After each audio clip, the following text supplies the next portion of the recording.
Trois grandes qualités à développer lorsqu'on fait de la vente en ligne. Quand on parle de vente en ligne, ça peut être vendre des produits ou des services via une boutique en ligne ou via une page ou plusieurs pages de vente. Ça demande bien sûr un certain nombre de savoir-faire techniques, des compétences que l'on acquiert au fil du temps, mais au-delà du savoir-faire, un mindset, un état d'esprit pour parvenir à son objectif de vente. Ça va peut-être vous paraître un peu simple, voire simpliste, ces trois qualités que je vais évoquer dans cette vidéo.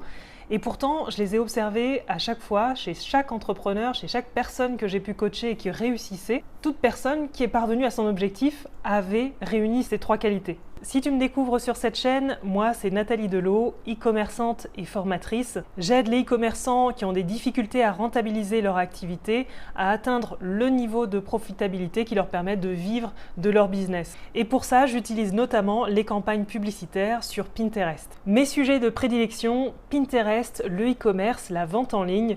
Alors mets un pouce si ce genre de sujet t'intéresse et puis surtout abonne-toi pour être prévenu de la prochaine vidéo. À ce propos, en ce moment, je t'offre une formation express sur la publicité Pinterest. Je t'explique concrètement le potentiel de cet outil et comment réaliser tes premières ventes sur cette plateforme. C'est une formation exceptionnellement offerte pour le moment, alors si tu es intéressé, va vite dans la description retrouver le lien de cette formation express.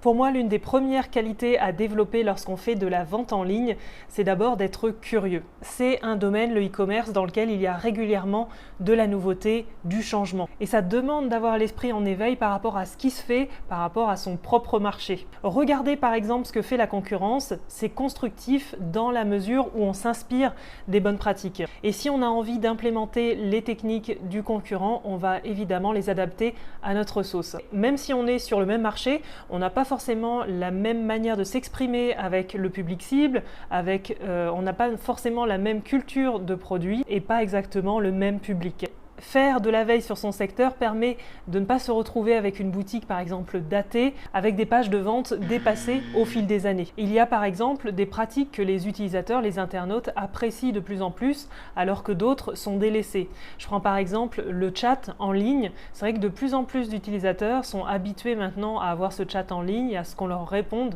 plus ou moins rapidement, et ils délaissent par exemple le fait d'aller contacter par mail. Ils préfèrent encore la technique de pouvoir contacter par le chat. Alors pour faire une veille intelligente, vous pouvez tout simplement aller sur Google Alerts et créer des alertes sur les mots-clés de votre secteur. De cette façon, chaque jour, c'est à vous de déterminer la périodicité à laquelle vous voulez recevoir ces alertes, si c'est chaque jour, si c'est hebdomadaire, etc.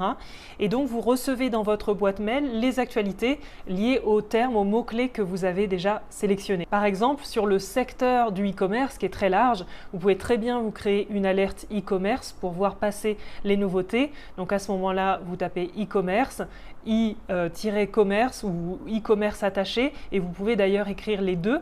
Et ensuite, de cette façon-là, quotidiennement, vous recevrez des alertes dans votre boîte mail, donc sous forme d'un mail, qui vous permet de savoir ce qu'il en est du secteur. Vous pouvez, comme je vous le disais, régler la fréquence de la réception de ces mails, la langue dans laquelle vous recevez ces emails. Donc si vous voulez par exemple des alertes sur le monde anglophone, tapez vos mots-clés en anglais et puis surtout indiquez la langue anglais par exemple ici. Vous pouvez demander à recevoir tous les résultats ou seulement les meilleurs résultats. Je trouve que c'est une façon pratique de ne pas perdre trop de temps sur de la veille au quotidien.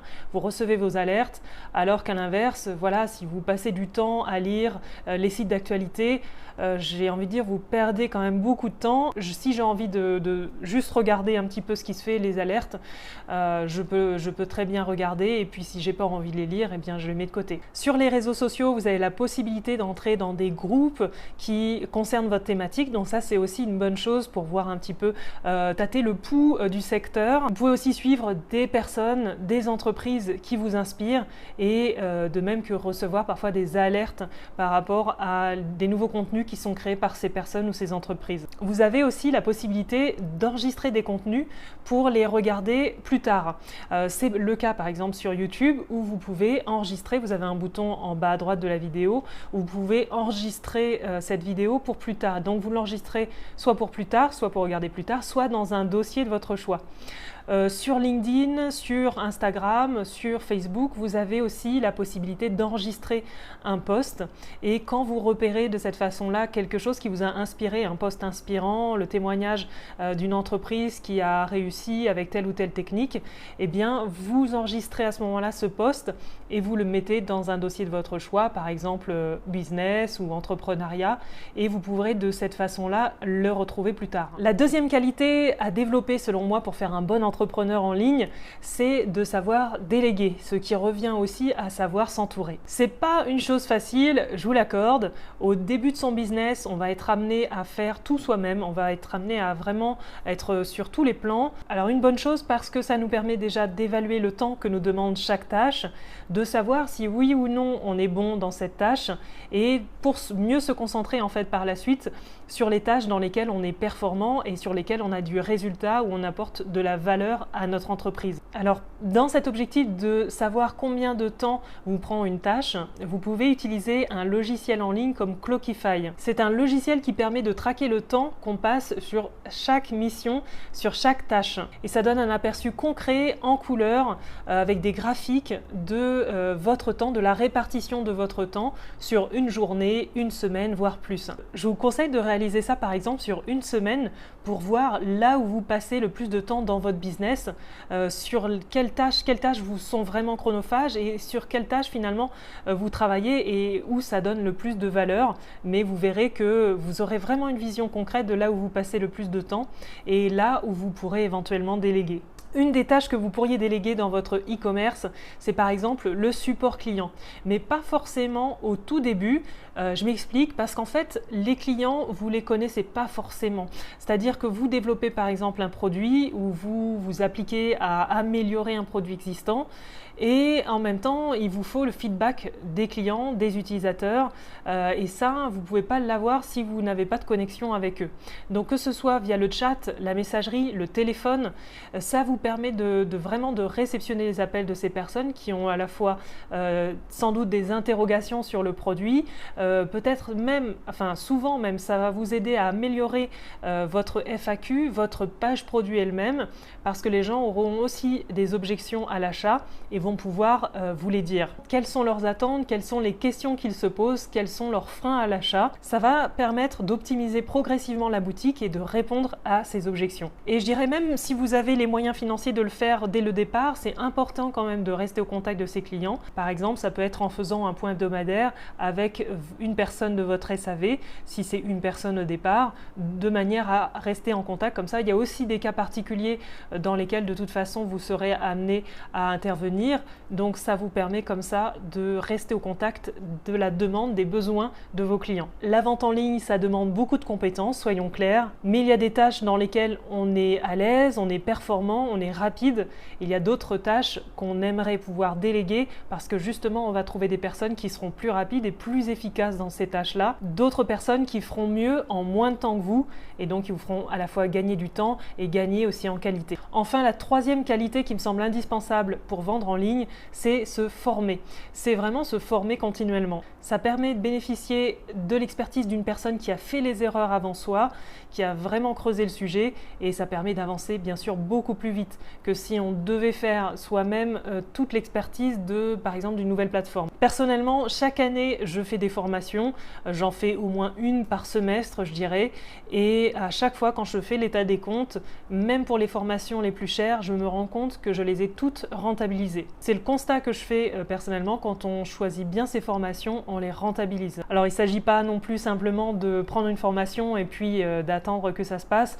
Il faut bien sûr la suivre et il faut mettre en place, parce que écouter c'est bien, mais passer à l'action c'est encore mieux, et suivre le process. Mais au moins voilà, on est guidé et il n'y a plus qu'à suivre la trame qui est donnée par le formateur. Alors il y a des formations basées sur le fait de faire du chiffre. C'est personnellement ce que je fais avec Pinterest Ads Booster, où j'accompagne les entrepreneurs, les commerçants à rentabiliser leur campagne publicitaire sur Pinterest. Donc à améliorer finalement leur croissance et leur vente e-commerce via la publicité Pinterest. J'interviens aussi de façon façon personnalisée pour analyser tout le tunnel de vente de la boutique en question, de manière à rentabiliser, à optimiser la rentabilité du business en ligne. Il y a aussi des formations basées sur le mindset, sur l'état d'esprit. Celles-ci non plus ne sont pas du tout à négliger. L'état d'esprit, la motivation contribuent évidemment au résultat, au fait de nous mettre en action. Que vous choisissiez une formation en ligne, une formation en présentiel, les séminaires, les rencontres d'entrepreneurs, ça peut être aussi des conférences. Tout ça, ce sont des moyens de se former et de nettement progresser au fil des années. Parfois, vous pouvez avoir l'impression que vous stagnez ou que vous régressez. Mais quand votre rapport de connaissance est supérieur à celui que vous aviez la veille, vous êtes en réalité sur le point de réaliser l'objectif que vous visez. Pour résumer, les 3 qualités qui, selon moi, sont à développer quand on veut être un bon entrepreneur en ligne, c'est 1. La curiosité, avoir l'esprit ouvert sur la nouveauté, les nouveaux codes de consommation, les nouveaux usages des utilisateurs, les nouveaux comportements des consommateurs en ligne. Ensuite, c'est de savoir déléguer progressivement pour se concentrer sur ses points forts. Et ça demande des années et des années parfois. Ça se fait pas en un claquement de doigts. Il faut pouvoir tester les personnes et pouvoir voir si on est compatible avec elles pour travailler de manière constructive. Et puis, c'est se former, bien sélectionner ses formations, ses formateurs, des personnes qui connaissent le sujet, qui l'ont approfondi, qui savent de quoi elles parlent. Des formations qui ne sont pas seulement dans la théorie, mais bien dans la pratique. Une formation, c'est toujours un investissement et jamais à considérer comme une dépense. D'ailleurs, parmi ces 3 qualités évoquées, laquelle vous paraît la plus importante? Dites-le moi en commentaire. J'espère que vous avez aimé cette vidéo. Si c'est le cas, envoyez-moi un pouce et abonnez-vous si ce n'est pas déjà fait. Si l'un des contenus que je vous ai proposé vous a aidé, vous pouvez également me soutenir via le lien PayPal qui se trouve dans la description, paypal.me/Nathalie Delot. Ça m'aide à créer davantage de contenu qualitatif et restez à votre écoute quand vous avez des questions. Et puis, si vous avez un projet, que vous êtes en train de réaliser un e-commerce, que vous avez déjà des ventes mais que ça stagne ou ça diminue, vous pouvez également prendre contact avec moi sur mon agenda qui se trouve dans la description pour voir comment je peux vous aider à accroître vos ventes, notamment via Pinterest. Sur ce, je vous souhaite un bon business en ligne qui fonctionne vraiment.